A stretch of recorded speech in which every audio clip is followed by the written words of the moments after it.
Hey, good morning, everybody. This is gonna be hard. All right, this is Jeremy. This is First Cup, and this is almost my first sip of coffee. All right, so here's the deal. I am not at home. I am not at Whistlekick headquarters. I am on the road, uh, and I'll tell you why in a second. So, crashing with a friend and had about half of a cup of coffee. I'm a little more awake than I would be normally at this time. So you guys are gonna get a different experience. I mean, the ceiling fan in the background almost looks like a green screen, doesn't it? That's a different experience. And I'm gonna be a little quieter because there's a dog and sleeping, and there's a kid running around, and so just gonna be a little more chill, maybe a little less animated than I normally am. I don't even know what's on this mug. Oh, it's a Dunkin Donuts mug. Dunkin Donuts. It's not Dunkin Donuts coffee though. Actually, it might be. I have no idea. I didn't make the coffee. So why am I here? Why am I in Maine? For those of you that don't know, I grew up in Maine and still spend a fair amount of time in Maine. A lot of martial arts events going on, a lot of my connections, a lot of my friendships are in Maine. And I came to Maine late Wednesday night. Yeah, I talked to you guys yesterday from the hotel room. Came to Maine late Wednesday night because I spent Thursday teaching martial arts to some kids at a sport karate camp run by Renchi Craig Sargent, and it was a ton of fun. I love working with kids, I really do. Had so much fun. And we spent the day working on drills for reactions, reaction timing, talking about the concept of reaction. And I thought I would share some of my thoughts on that with you because I had the opportunity to talk about this stuff yesterday quite a bit and was really kind of honing in on some concepts that certainly are not new, they're not unique, they're not revolutionary or anything like that. But there were some light bulbs going on for some of these kids, especially for some of the older kids, the higher ranks, and figured I'd serve that up to you guys, see if it's something that's helpful to you. So the first thing that we might consider is that everything is a reaction.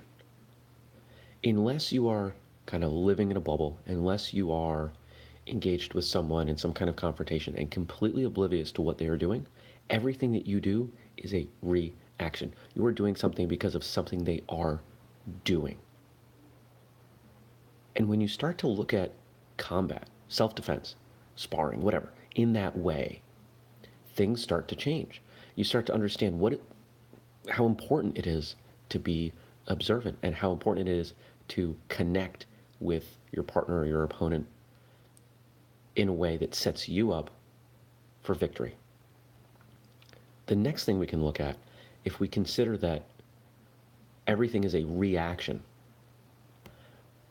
the reduction in delay, the transitional time from opportunity to reaction, the more you shorten that time up, the more you're going to be victorious in whatever it is. And I would argue that that skill is going to have a greater correlation towards victory than quality of technique or speed of technique or power of technique. Your ability to react quickly is the thing. Now, a lot of people will say, it's the speed of your technique, and it's not. There are neural pathways that you can thicken. The roadways in your brain that carry that information can thicken. They can become stronger, and thus the information can travel faster. So as you get better at reacting to certain things in certain ways, you're going to get faster at those reactions. So a perfect example, after lunch, I was sitting with some of the older kids at a picnic table, and they're messing around, bouncing a plastic bottle around. And they were trying to snag the bottle from each other periodically, just kids being kids. And I was able to grab the bottle from them almost every time I wanted to. Not because I'm older, not because I'm sneakier, but because my practice, my martial arts practice over my life has involved me being fast with my hands, just stuff like that. And that's something that a lot of people don't work on. A lot of martial arts schools that I visit don't do anything around reaction training. So if you don't, you should. If you run a school and you're not training your students on reaction timing and trying to get them out of that habit of tensing up before they go, getting them to relax, observe, react, you're doing them a disservice. And there's a lot of benefit that can happen there. The faster you're able to react, the more you can trust your skill, the less tense you're going to be, the more you can be confident in what you're doing. What else did we talk about yesterday? We talked about, the other main thing that we talked about was keeping your feet under you. That if you look at any sport, any traditionally accepted sport, feet stay under you.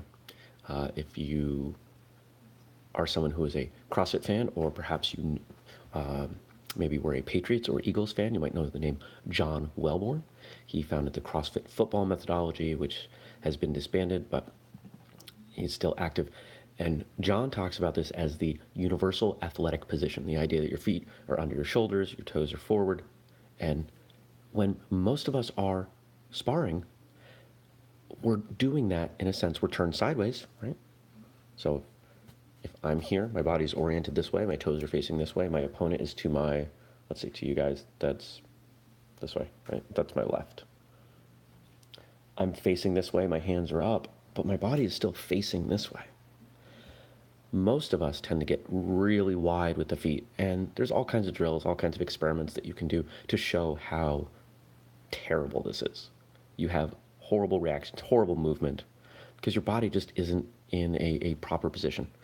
Of course, Superfoot, Bill Wallace, talks about this as well, the idea that your feet getting shorter gives you some additional benefit because you're able to post on the back leg, which is closer to your opponent now. So there's a lot of good stuff in there.